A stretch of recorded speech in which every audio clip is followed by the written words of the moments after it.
I am going to make myself a little bit smaller on this so I can put a tweet on the screen for you guys. So let me do that right quick. And this is what we're going to get into with the Michael Porter Jr. stuff. So the very first tweet was shared by Evan Sedry. If you guys know who that is, he's a NBA journalist for Forbes Sports. Um, Oftentimes does post a lot of NBA news. And this is a post from him yesterday. It says the Bucks, Pistons, and Warriors are among teams who have checked in with the Nets on Michael Porter Jr.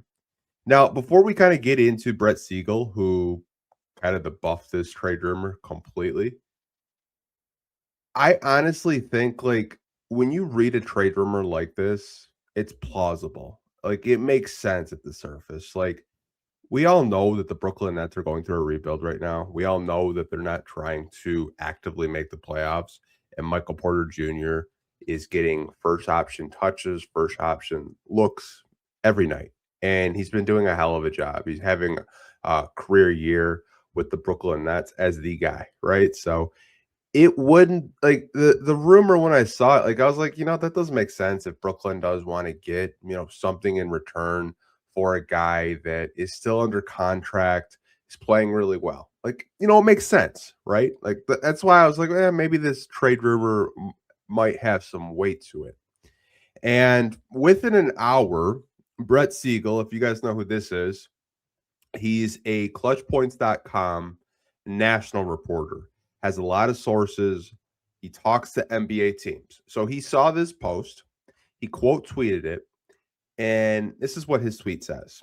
None of these three teams have held dialogue with the Nets about Michael Porter Jr., and that is coming directly from all three organizations for those wondering. So don't know who Evan Sedry talked to. Don't know who his sources are in terms of the Bucks, Pistons, or Warriors. But Brett is saying these conversations have never happened. It's fake. It's a lie. Again, like with it being closer to NBA trade deadline in February 5th, I believe, is the day.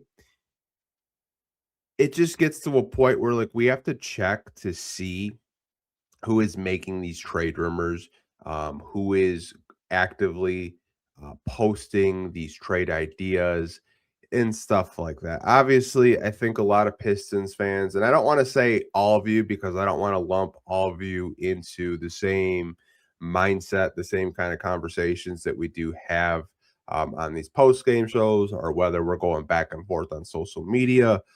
I think some of you like the idea of Michael Porter Jr. Others don't, and I completely understand both sides of the fence. People that like his scoring prowess, they like his ability to score at all three levels. I think it's appealing. But the other side of the fence with Pistons fans is they don't like the defensive game that does come with Michael Porter Jr. They don't like the contract that comes with Michael Porter Jr.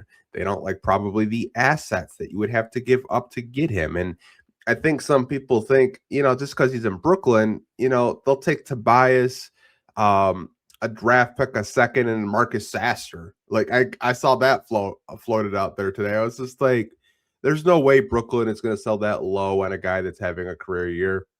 They're probably going to ask for multiple first young players for a guy in MPJ. Why wouldn't they? But I did want to kind of touch on that to start the podcast. I know there has been people like back and forth, kind of like whether or not the Pistons should look to try to trade for a guy in MPJ, but did want to kind of just talk to you guys for a couple of minutes about that. Again, could he get traded at the deadline? I think so. I think if a team is willing to pay what Brooklyn wants, I definitely think that he could be dealt if the package is right. As it relates to the Pistons, everything that we're hearing so far has been very quiet, and that's something that Trajan Langdon and this front office, since they've come here, like not a lot of things get leaked out, not a lot of things, surface in terms of talking with reporters. They keep it very close-lipped. Like last year, I don't think anyone saw Dennis Schroeder. Like no one really saw the Dennis Schroeder trade. Obviously, we could see that they needed the backup point guard. We got to guess. I was like, yeah, Dennis Schroeder makes sense for them, but the Pistons actively weren't linked to Dennis Schroeder. They just weren't. They put themselves in a trade to get him dirt cheap.